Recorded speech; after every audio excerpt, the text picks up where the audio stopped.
Halo, Assalamualaikum warahmatullahi wabarakatuh. Ketemu lagi dengan Pak Toto. Pada kesempatan ini, Pak Toto akan mengajak kalian, anak-anak kelas 6, untuk belajar bareng cara gampang menentukan kalimat utama dan gagasan utama dalam teks atau bacaan non-fiksi. Anak-anak, pernahkah kalian melihat koran dengan tulisan sebanyak ini? Ini, seperti ini, atau ini? Nah, dalam pelajaran tematik muatan bahasa Indonesia, seringkali kita temui ada teks atau bacaan sepanjang dan sebanyak ini. Bagaimana tanggapan kalian terhadap teks atau bacaan sepanjang dan sebanyak ini? Apa kalian sebal, pusing, stres, atau otak berasap sampai mau pingsan? Tunggu dulu, Pak Toto akan memberikan cara praktis menghadapi teks atau bacaan panjang tanpa bikin pusing, stres, atau pingsan. Berikut ini adalah tips menghadapi teks atau bacaan yang panjang dalam soal muatan bahasa Indonesia. Pertama, jangan langsung baca teksnya, terlalu panjang, terlalu lama. Baca dulu soalnya. Pahami isi dan maksud soalnya. Lalu kerjakan sesuai instruksi atau perintah soal. Misalnya, kalian diharuskan mencari kalimat utama paragraf 1 atau menentukan gagasan utama paragraf terakhir. Menghadapi teks atau bacaan yang panjang dan banyak, kita harus bekerja dengan cerdas dan tangkas. Ingat, jangan buang-buang waktu dengan membaca teks atau bacaannya dulu, tapi bacalah kemauan soalnya dulu. Seperti yang sudah Pak Toto sampaikan di awal, kali ini kita akan belajar cara gampang mencari kalimat utama. Sebelum itu, Pak Toto mau mengingatkan ulang bahwa kalimat utama adalah kalimat paling penting atau kalimat inti dalam tiap paragraf. Isinya adalah gambaran atau informasi secara umum. Sedangkan kalimat lainnya berfungsi sebagai penjelas atau penjabaran informasi secara lebih mendetail alias rinci. Nah, yang paling penting, kalimat utama itu letaknya nggak jauh-jauh dari 3 alternatif. Kemungkinan pertama, kalimat utama terletak di awal paragraf. Kalau tidak, kemungkinan kedua, kalimat utama ada di akhir paragraf. Bisa juga kalimat utama terletak di awal dan akhir paragraf. Sebagai info, 3 alternatif penentuan letak kalimat utama ini hanya berlaku untuk teks atau bacaan non-fiksi, bukan bacaan fiksi seperti cerpen, dongeng, atau legenda. Sekarang, ayo kita berimajinasi bareng-bareng. Kita bayangkan ruang kelas yang berisi banyak siswa. Jika ruang kelas berisi banyak siswa, maka teks atau bacaan berisi banyak kata atau tulisan.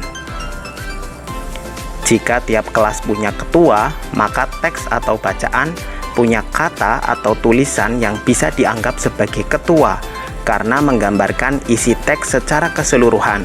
Ketua tulisan ini adalah judul teks atau bacaan.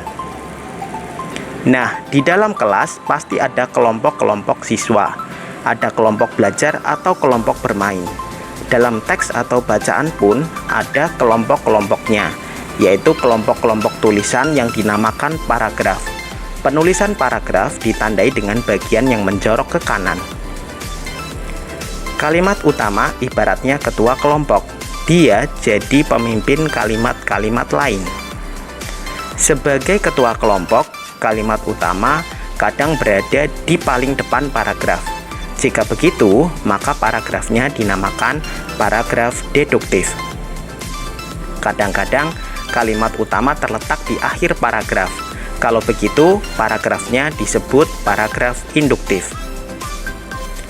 Kalau kalimat utama terletak di awal dan akhir, ibaratnya ketua paling depan, wakilnya di belakang.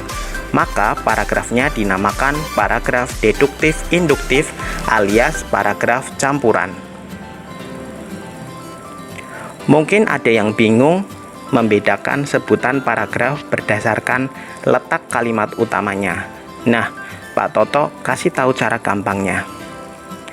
Paragraf deduktif punya kata kunci dedi atau dalam bahasa Indonesia artinya ayah. Ayah atau bapak biasanya ada di barisan paling depan, misalnya saat sholat berjamaah. Kalau paragraf induktif punya kata kunci induk atau ibu. Ketika memasak untuk dimakan keluarga, ibu berada di belakang atau di dapur.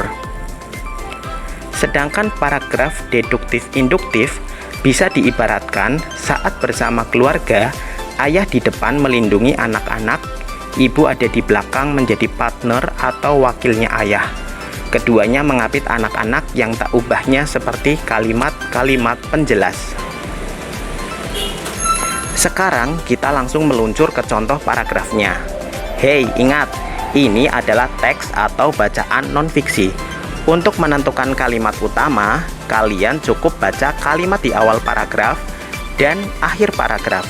Kalian tentukan kira-kira kalimat mana yang paling penting. Nah, betul. Kalimat utamanya terletak di awal paragraf.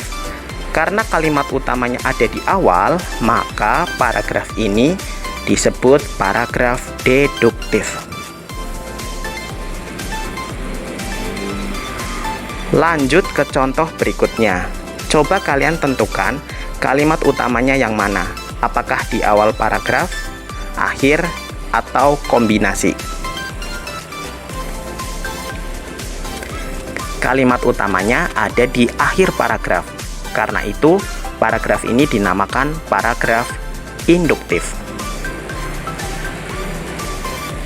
Meluncur ke contoh berikutnya. Silakan kalian baca awal dan akhir paragraf. Tentukan yang mana kalimat utamanya. Untuk contoh ini, kalimat utamanya ada di awal dan akhir paragraf. Karena letaknya di dua tempat, yakni awal dan akhir paragraf, maka paragraf ini dinamakan paragraf deduktif induktif atau campuran. Oke, sekarang kita akan membahas tentang gagasan utama. Gagasan utama tidak sama dengan kalimat utama. Gagasan utama punya nama alias atau nama lain, yaitu ide pokok atau pikiran pokok. Gagasan utama adalah rangkuman dari kalimat utama. Gagasan utama merupakan inti dari kalimat utama. Gagasan utama diambil dari kata kunci kalimat utama.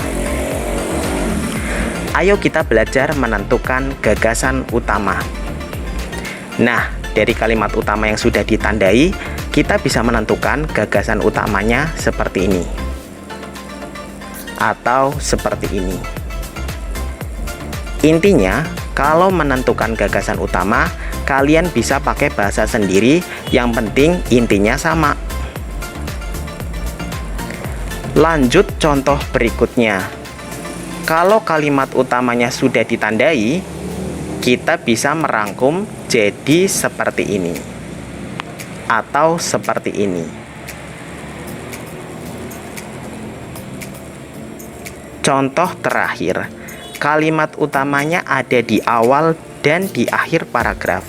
Kita bisa merangkumnya jadi seperti ini. Intinya sama kan?